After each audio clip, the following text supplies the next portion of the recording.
kan mungkin menganggap emang yang bisa nari, pintar nari gitu ya. Itu mah biarin aja, tapi intinya kita pernah belajar menari ya. Kalau udah bisa nari mah nggak usah sekolah tari. Akhirnya karena sudah terlambat.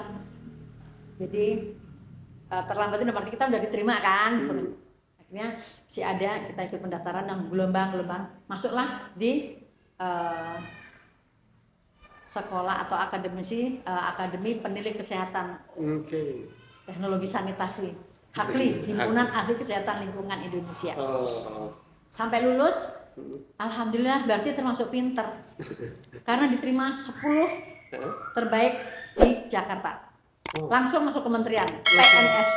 Langsung PNS di Jakarta. Yang lainnya kan luar Jawa.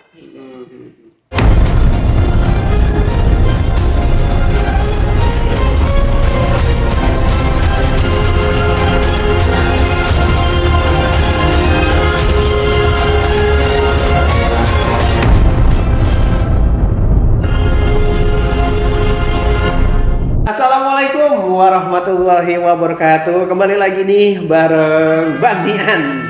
Salam budaya. Nah sahabat semuanya, sahabat budaya, saat ini Bang Nian lagi silaturahmi nih ke rumah sosok budayawan yang mungkin di kalangan Indonesia udah pada tahu semuanya. Dan kudu anak muda kudu tahu nih siapa beliau. Nah beliau adalah owner atau pemilik dari Sanggar Seni Kusuma. Nah kita kenalan dulu dong. Siapa sih kalau sosok beliau? Assalamualaikum warahmatullahi wabarakatuh. Waalaikumsalam warahmatullahi wabarakatuh. Luar biasa penampilannya, ini menandakan orang Jawa gimana ya? Orang Indonesia. Orang Indonesia. Yang udah kita tahu ini kalangan muda mungkin yang di bawah kudu kenali. Sosok Eyang kan udah gak diragukan lagi di kalangan seniman budayawan Indonesia. Dari kecil emang udah suka kesenian, gimana perjalanan yang dalam berkesenian itu? Mungkin bisa menjadi motivasi, tetapi juga yang tidak baik dari Eyang jangan diambil. Nanti kalau diambil semua nanti harus seperti Eyang, nggak boleh juga ya, sesuai. Kalau dari kecil memang suka menari, karena Eyang memang kecil dibesarkan di Solo, Surakarta. Umur berapa ya? Ya dari kecil senang menari, selalu menari. Sampai zaman dulu belum ada nama SMKI ya, tapi konservatoris gitu ya. Belajar menari. Nah kemudian saat kuliah sudah masuk di ISI Solo. ISI ya, Institut Seni Indonesia ya, Solo ya, ISI ya. Tapi almarhum papa dulu bilang, kamu kan pinter nari. Dulu kalau orang kan mungkin menganggap emang yang bisa nari, pinter nari gitu ya. Itu mah biarin aja, tapi intinya kita pernah belajar menari ya. Kalau udah bisa nari mah nggak usah sekolah tari. Akhirnya karena sudah terlambat. Jadi terlambat itu berarti kita udah diterima kan. Akhirnya kita ikut pendaftaran yang gelombang masuklah di sekolah atau akademi penilik kesehatan, teknologi sanitasi, HAKLI, Himpunan Ahli Kesehatan Lingkungan Indonesia. Sampai lulus, alhamdulillah berarti termasuk pinter, karena diterima 10 terbaik di Jakarta. Langsung masuk kementerian PNS. Langsung PNS di Jakarta. Yang lainnya kan luar Jawa. Perjalanannya waktu. Masih di rumah manggilin aja tetangga. Nah, jadi Eyang masuk kerja tahun 89 karena pindah di Kota Bekasi 88. Dan kita berproses bekerja tapi masih senang nari. Ini kan ceritanya Eyang kan, sampai kenapa sih bisa jadi seorang yang suka banget dengan seni gitu ya. Nah, saat papa dulu sakit nanya, Duk, kok banyak anak-anak toh latihan nari, apa kamu masih suka nari, ngajar? Nggih Pak, iya Pak, mohon maaf ya, saya masih terus menari. Nah, kata bapak bilang, ya kalau kamu memang suka menari, kalau mau kuliah tari boleh Bapak mengestoni. Nah, berarti izin ya. Oh, izinin. Ya, gelek di situ sesuatu karena kita kan anak yang berbakti sama orang tua mah apa katanya mah kita ngikut nurut. Nah, itu hal yang bagus diikuti. Bakti sama orang tua. Saat mengantar papa ke rumah sakit Islam, kita lewat UNJ, Universitas Negeri Jakarta. Yeah. Pasang tuh ada spanduk telah dibuka kelas alih program. Alih program tuh perkuliahan yang sore kerja, ya mungkin guru seni atau apapun yang dari SMK itu dari apa. Nah di situ barangkali kan yang ini Allah tuh memberikan kesempatan juga yang berproses kan. Bapak mengizinkan mau ke rumah sakit, baca pengumuman, ada spanduk, terus kita daftar. Dan di BA kan dulu saat kita daftar belum apa-apa tuh dari tolak. Nah, ini yang daftar kan istilahnya sarjana muda tari, mengambil S1 tari kan. Dan ini kan sarjana kesehatan. Oh iya dari kesehatan. Yang jawab itu angkatan tahun 2000. Oh, 2000. Yang bilang, Pak, yang nanti menguji bagian seni tari bukan di sini pendaftaran.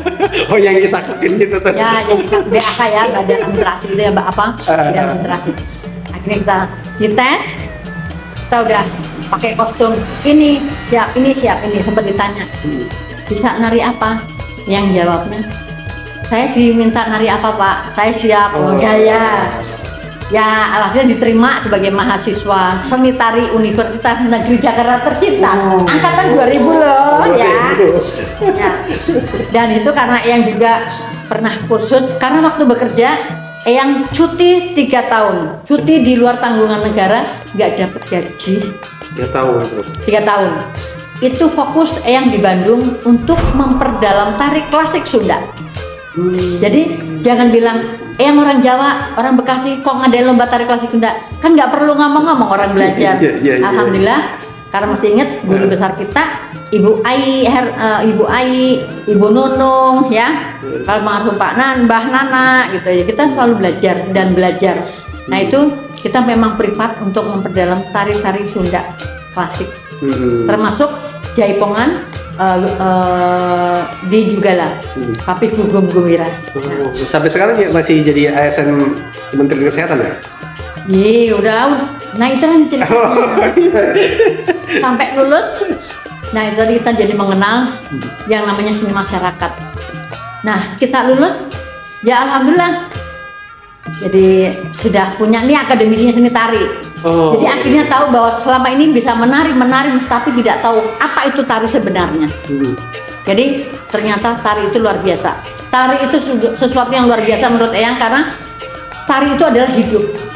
Katanya kalau tari terkenal dengan wiraga, wirama, wirasa, wiraga, wirama, itu dalam menari. Seorang penari harus mampu membawakan kan postur tubuh ya, wiraganya. Kemudian harus dengan ketukan yang tepat, wiramanya bagaimana dan wirasanya bagaimana dia benar-benar menghayati tarian itu. Tapi bagi yang tari itu adalah kehidupan. Bagaimana rasa kita untuk bisa saling menghormati, menghargai. Kan tadi yang bilang ya, jaga sikap, perilaku dan tata bahasa kan gitu. Jadi wirasa itu kita saling menghormati. Wiraga bagaimana sikap kita terhadap orang lain. Jadi enggak itu adalah ya, jadi raga kita, wiraga, wirama kita. Kita mau melakukan seperti ini, Bang Nian kesini ketemu Eyang kan wirama hati. Kalau nggak ikhlas nggak sampai sini ya Bang. Itu adalah kehidupan. Kita diterima, saking bener-bener kayaknya ini udah rasanya mendarah daging. Memang saya mau kesenian deh gitu. Mendarah daging gitu ya. Udah mendarah daging, udah sampai dagingnya kalau rendang mah udah kayak apa gitu ya Bang. Izin udah sama suami. Terus ya, jadi udah izin sama suami, Pak. Boleh nggak Mama pensiun dini? Wow. Dari terus ASN. Ya dari ASN sama Kementerian Kesehatan. Kementerian loh ya. Mundur. Kalau nunggu pensiun udah keburu tua. Ya jadi nah, itu jangan ditiru. Ya, kalau memang benar-benar bukan passionnya, benar-benar tidak sepenuh hati, jangan ikutin jejak Eyang. Nah ini gimana tuh? Udah siap? Ya. Pensiun dini?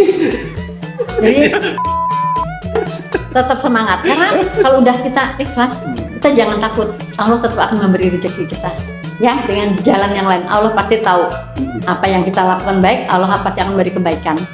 Luar biasa. Jadi kita pensiun dini dan benar-benar total. 2015 kita mengajukan.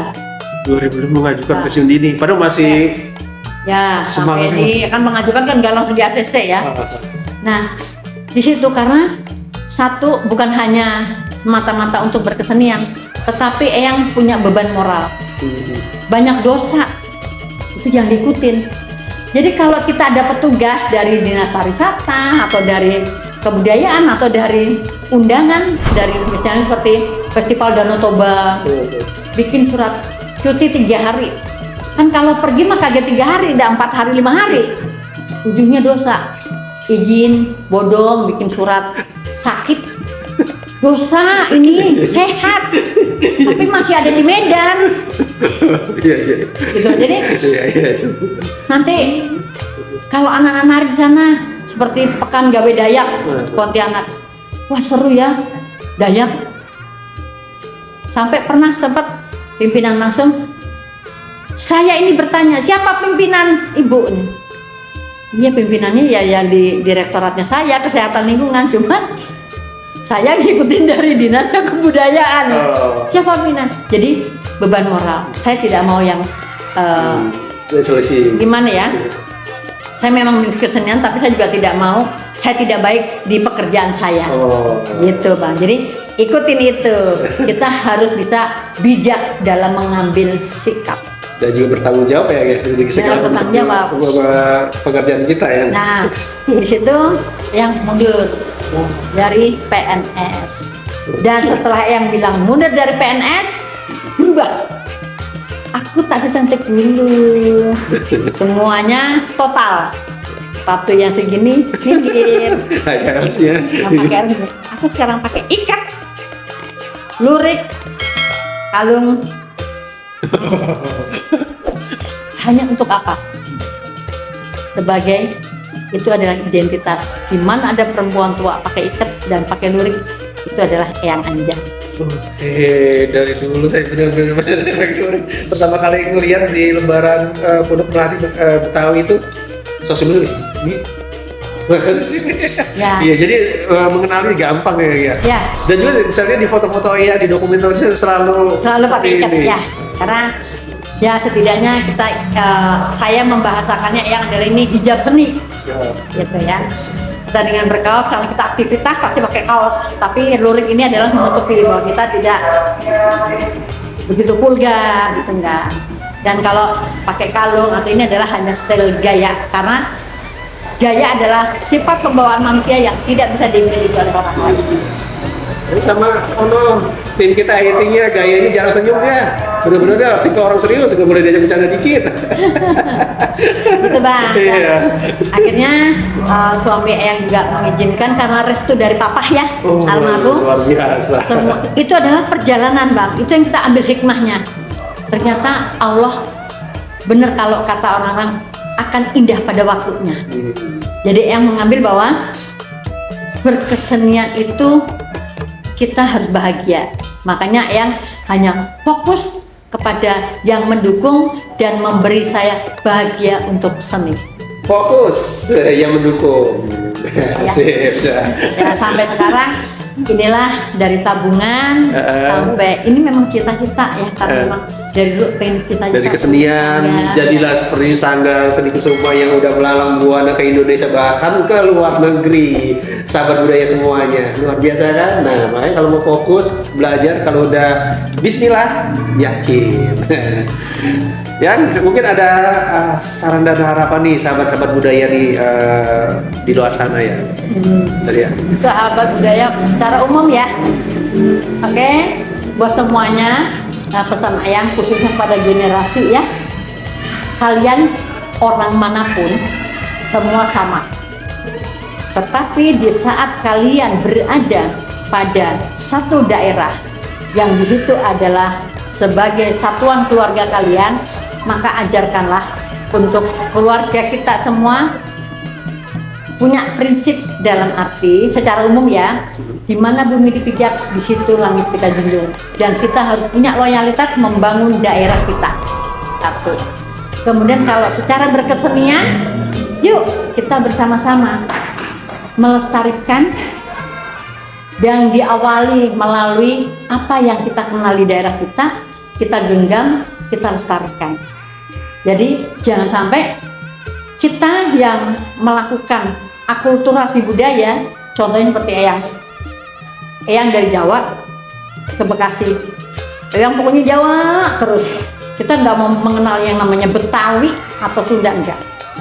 Itu kita harus tetap menjunjung budaya bumi pertiwi, karena seni itu ada di semua daerah dan itu menjadi tanggung jawab masyarakat di daerahnya. Itu ya teman-teman ya. Luar Jadi biasa. semangat kita, biarpun keluar yang Jawi, tetapi sekarang gua orang Bekasi, tapi tetap Indonesia Jaya. Jaya. Oke. Terima kasih ya, luar biasa.